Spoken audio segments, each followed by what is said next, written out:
Hey everybody, it's Chase with AV Pop Culture again, and today we are here to do a 4K deep dive review into Scream Factory's recent release of the Roger Corman classic, Galaxy of Terror. So pop that tape in, I got you, let's go do this.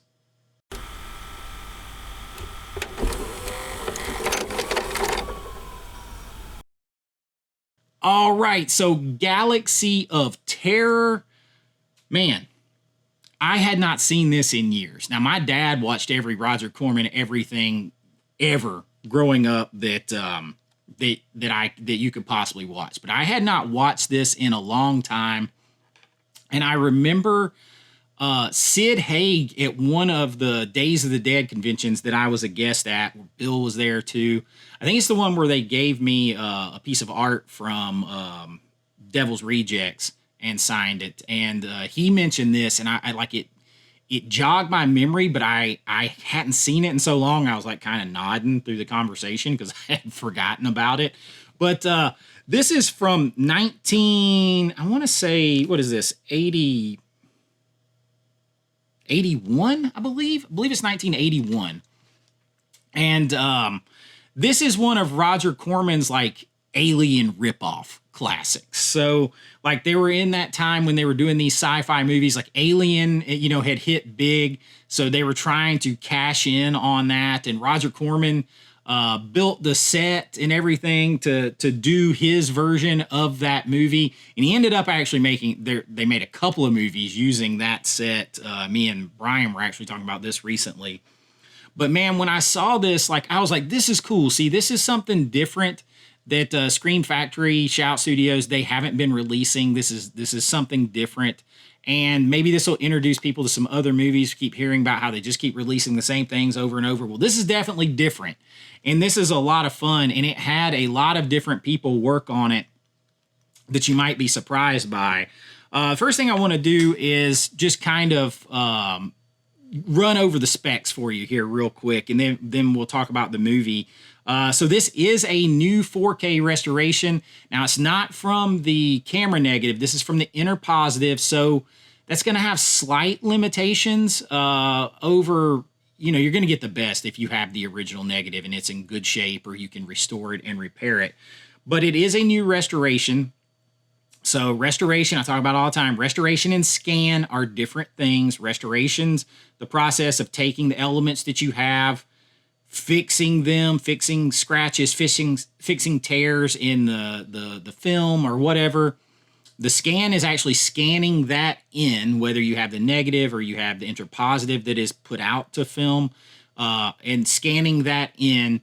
And then now you've put it back in a digital space and you can edit it even more. You can restore it. You can do new color grades to it. You can fix out blemishes. You can, like with pixels, you can do a lot of stuff, right? But there are two separate processes. But this is a full new 4K restoration. So you're going to get a new restoration, then you're going to get a new scan. So like when they say a new scan, if something just says a new 4K scan, that means the restoration had already been done and they just did a new scan of it. Okay, so if that makes sense. But this was the full meal deal. They just had to use the inner positive, and it shows a little bit in the low budget quality. You got to remember, this is a Roger Corman thing. So the low budget quality of it shows a little bit, particularly in the beginning of the movie. There's some like excessively heavy grain, like little shots in there, but it's fleeting. It's during like the opening credits. So, there's the credits being on the film there probably had something to do with like a limitation of how much you could fix that. Now, I'm not a grain hater. I actually love grain. I love the filmic look that it provides. So I don't bat an eye at it. It gives charm. It gives good vibes to me. So I like it. Now, it is on a 66 gigabyte disc. And all that means is they probably, just because it came from the inner positive, everything, they probably didn't have as big of a file to deal with, right? They probably shouldn't have as big of a file.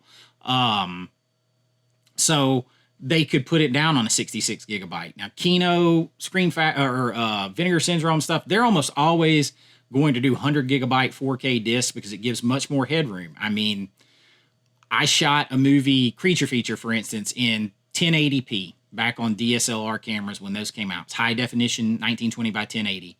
And when I did a master of that to hand over to be put, actually they put it on DVD. They wide released it on DVD. I have Blu-rays of it too. But when I handed over the master, it was 209 gigabytes, and that was for actually that one may have been 192 gigabytes, and that was for 1080p digital. So you could imagine if something shot in 4K, because old 35 millimeter film had the ability to go 4K or higher, you're going to get bigger files. So the more you have to compress them down during the encode of the movie, you just lose a little bit more in the compression. But what happened here is that the quality probably wasn't as high. The final product was probably not really, really big, as big as like, say, Vampires is or something like that. So Galaxy of Terror is on a 66 gigabyte disc. It has the original DTS audio on here, so you don't have an Atmos track. It does have Dolby Vision, though, so you got your HDR, Dolby Vision.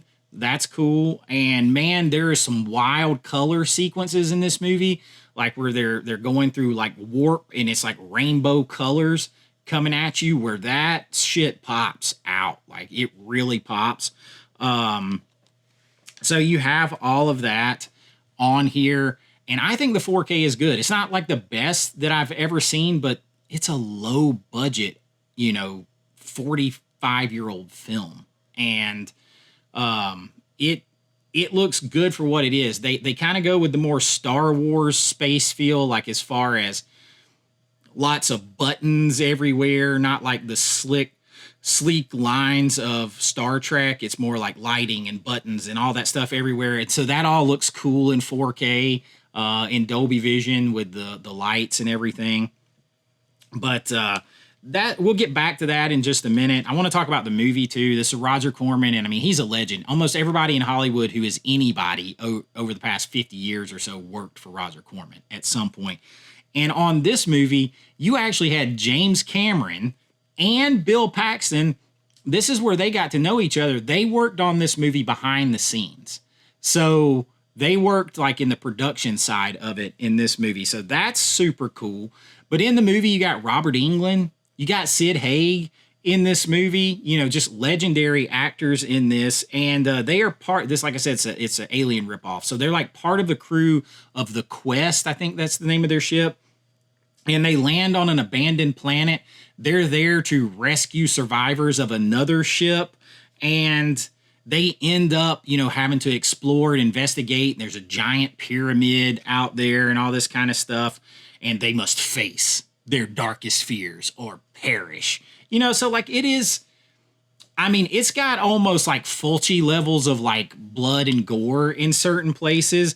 There's like a controversial scene in here. I'm just going to say there is an assault scene that involves an alien attacks. You're going to get, it's Corman, so you're going to get a little bit of TNA in there. Corman insisted on it. And I love him for that because it sells. Like when they were doing my movie, and I have low budget movies, they said, look, you have to make sure there's enough nudity, sex, and violence in the movie because that translates for horror and sci-fi horror. That translates in any language. So it crosses the language barrier. So if you're selling to foreign markets and everything that have much different views on nudity, particularly than in America, and kind of maybe expect a little more of it, and they're not as off-put by it. They're more off-put by the violence in it. So it's like it's a flip-flop. You have to have it in there because it sells. It sells. And it's part of the gratuitous nature kind of those type of movies. So you have that in here. It's very alien. They do their best to feel very alien. You got your TNA. You have some sex scenes, not sexy necessarily. I'm just going to say that. But I love the artwork on this thing, too. I love how they jump through hyperspace. I love how that's done, or like, they traveling through space. I love those like rainbow tunnel color. It almost like looks like somebody was on a psychedelic like mushroom trip and made that. And I just love that whole vibe. I love that whole vibe of where it's like, look, guys, we're going to build this set. we got a few bucks. We got a little bit of film. We got like 2 weeks, maybe a weekend. We're going to film this shit and we're going to make a cool alien movie and it's going to be fun. And that's the vibe it gives off. And I mean, just ridiculous. Let's throw extra blood. Let's throw extra gore. Let's throw extra boobs. Let's throw extra sex. Let's throw extra space stuff in it. I love it, man. You just gotta be in the right mindset to enjoy. If you don't like B-level, like horror and sci-fi movies, you're not a fan of Corman, I would say stay away from it, because like the 4K itself, it's going to have some issues. So like if you're looking to say, hey, I love that movie, or I don't love that movie, I hate that kind of movie, it's cheese, dick, and all this kind of stuff, I don't like it, but I want to show off my 4K system and I heard that it's great, it's not going to do that. You have to like this movie. But not saying there's anything wrong with the 4K. It's the best that it's ever going to be able to look. I firmly believe that. It's just by nature of the movie, how they shot it, what they shot it with, the elements they had, the condition that it was in. If you're grain-averse, forget about it. Forget about it. If you're grain-averse, like if you're like somebody that likes the sterile, digital, over-clean look, which I hate because that doesn't look like film to me. It doesn't look like Hollywood pictures to me, and I do everything I can with my digital stuff to make it look not digital. If you need that sharp, clean look, that's what you're hunting for in a 4K, this ain't it, Chief. This ain't it. But if you're looking for a vibe, if you're looking for a fun ride, you're looking for psychedelic, bright-ass colors to come in your face and just wash over the screen and show off your 4K that way, that will happen. And if you're looking for something to just enjoy and have fun with and not take too seriously, like this is something I could see Vinegar Syndrome. This fits with Vinegar Syndrome 100%. Like it does. I mean, compared to some stuff on Vinegar Syndrome, this would be like highbrow maybe, but it fits with Vinegar Syndrome and the whole vibe of it. I will say I love the artwork that they used here. So you have this artwork, and you have the same artwork on the inside. I don't know if it's not reversible. It is a 2-disc set, so you're going to get everything on Blu-ray. Actually, it's over there in the player now because I started rewatching again today. So it's over there in the player. The 4K is in the player. As far as new stuff, you get the new restoration, and that looks to be about it. With new stuff, there's an audio commentary on the 4K with the cast and crew, but I believe that was ported over. The Blu-ray is going to have all the other like older features that they had. It's going to have Tales from the Lumberyard, The Making of Galaxy of Terror, which I highly recommend you watch. It has a 6-part documentary featuring interviews with the producer. So you got Roger Corman in here. You got the director, the screenwriter. You got Robert Englund and Sid Haig, Tafe O'Connell, Grace Zabriskie, and many more. So you got a lot of the cast on there talking on some of that archival stuff. You got theatrical trailers, photo galleries, which I'm a sucker for photo galleries. I like them. But the making of, man, if you want to learn how to make independent films and stuff, that's the kind of shit you need to watch. Like, I saw a thing where Tarantino was talking about if you just really love cinema, like you can figure out how to make a great movie. You don't have to know what lens for this and that for that. You don't have to go to film school. You don't have to. I totally agree. Roll up your sleeves, get in there and make it. That's what they did. I love that about Corman. I love that it feels like a team effort. I love that they just went for it, go over the top. Hey, more blood, more goop, more monster, more boobs, more this, more that, more space buttons, more color. Like, I like that. I like that. And I applaud that type of heart and just love of filmmaking. And I mean, that's why I love Roger Corman. So that's what I got for you on this. I recommend it if you like those kind of movies. Like I said, if you're looking for something that's going to be the best 4K you've ever seen, this ain't it. If you're looking for great colors on a 4K, a fun ride, and you dig those kind of movies, get it all day. All day. I had a lot of fun with it. I think you will too. just don't take yourself so seriously. Everything is have to be like highbrow. Like, you know, I'm the guy, I just did a Criterion, like, I don't know when you're going to see this, but I just did Criterion Closet critiques, watching everything from The Seventh Seal to Lola Montez and Bound and all that kind of stuff. And I enjoyed doing all that, and I enjoy the hell out of watching this movie. It's okay to do both. It's okay to be both. It's okay to like everything. So give it a try. If you're on the fence, this would be a good one to like step into. Like if you're somebody that's never bought like Vinegar Syndrome, maybe start here. Start here. And if you dig this at all, then you're probably going to like some stuff on Vinegar Syndrome too. And then you can expand into other Roger Corman movies and everything too. So I recommend it. It's fun. It's a gateway into that kind of stuff, especially if you're somebody that relies heavily on like big studio budget things as quality. Take a turn on the wild side here and have some fun with Galaxy of Terror from Screen Factory Shout Studios. And that's what I got for you today. Just a fun, quick 4K review. Hopefully you got to see some cool footage in here. I never know for sure what YouTube will let me put in. I know a lot of people are always like, hey, put more clips. You know, and sometimes people are rude that are new to the channel, like, put more clips. We don't want to see you talking.